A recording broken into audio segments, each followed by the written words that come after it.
Hello friends, आज हम इस वीडियो में बात करने वाले हैं लगातार हो रहे नए नए आविष्कार और प्रौद्योगिकियों से तांबे का उत्पादन कैसे बढ़ाया जा सकता है, उनसे पर्यावरणीय प्रभाव को कैसे कम किया जा सकता है। तांबे की बढ़ती मांग को ध्यान में रखते हुए खनन कंपनियां अपने तांबे के उत्पादन को बढ़ाने और खनन प्रक्रिया के पर्यावरणीय प्रभाव को कम करने के लिए नई प्रौद्योगिकियों और नवाचारों का लाभ उठाने की नए नए तरीके खोज कर रही है। फ्रीपोर्ट मैकमोरन और अन्य खनन कंपनियां लीचिंग पर काम कर रही है, एक ऐसी तकनीक जो उन्हें निम्न श्रेणी के सल्फाइड जमा से तांबा पुनर्प्राप्त करने की अनुमति देती है, जो अतीत में व्यावसायिक रूप से व्यवहार्य नहीं रही होगी। इस प्रक्रिया में धातुओं को बाहर निकालने के लिए रिसने वाली ताम्र रासायनिक समाधानों का उपयोग करना शामिल है। एक सुसंगत बजरी आकार में खनन, परिवहन, कुचलने के बाद कुचले हुए अयस्क को ढलान पर एक अभेद्य परत के ऊपर ढेर में ढेर कर दिया जाता है। लीचिंग अभिकर्मक पतला सल्फ्यूरिक एसिड को स्प्रिंकलर के माध्यम से ढेर के शीर्ष पर छिड़का जाता है और ढेर के माध्यम से नीचे चला जाता है, जिससे अयस्क से तांबा घुल जाता है। सल्फ्यूरिक एसिड और कॉपर सल्फेट के परिणाम स्वरूप लीच समाधान को एक छोटे पूल में एकत्र किया जाता है। फ्रीपोर्ट मैकमोरन के सीईओ रिचर्ड ए एडकरसन ने CNBC से कहा, लीचिंग के लिए बहुत सीमित पूंजी आवश्यकताएं हैं, परिचालन लागत कम है, कोई कार्बन उत्सर्जन नहीं होगा और आमतौर पर किसी अनुमति की आवश्यकता नहीं होती है, जो पारंपरिक खनन के सभी बड़े हिस्से हैं। तांबा खनन उद्योग में स्वचालन और विद्युतीकरण बढ़ाने से खनिजों के शुद्ध शून्य लक्ष्य हासिल करने में मदद करते हुए सुरक्षा, दक्षता और स्थिरता बढ़ सकती है।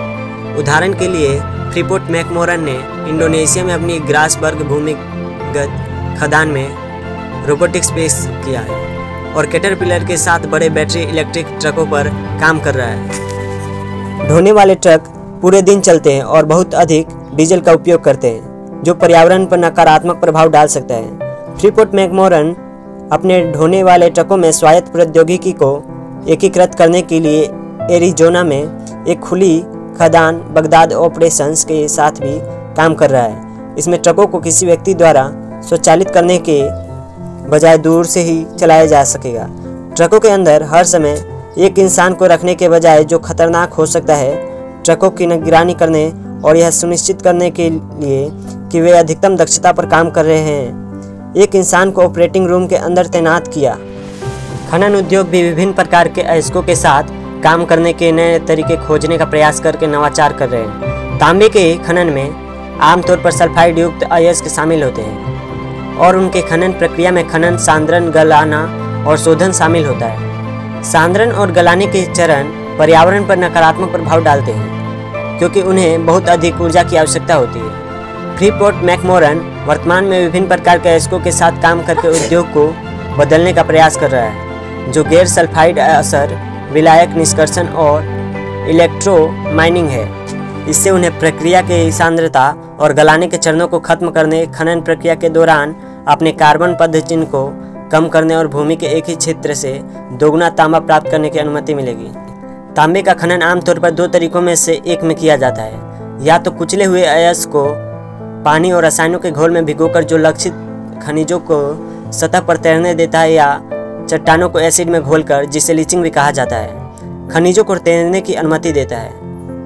शीर्ष जैव सरफेक्टेट या किसी दिए गए सामग्री की सतह के तनाव को तोड़ने वाले रोगाणुओं के रसायनों के उपयोग करके कंपनियों के पास पैदावार बढ़ाने की क्षमता होती है, क्योंकि वे चट्टानों की सतह को तनाव को तोड़ने और तांबे को बांधने में मौजूदा रसायन की तुलना में संभावित रूप से बेहतर होते हैं। उन्हें भिगोने की प्रक्रिया में जोड़ने से अधिक तांबा सतह पर तैरने लगता है, जिससे यह सुनिश्चित होता है कि कम बर्बाद हो।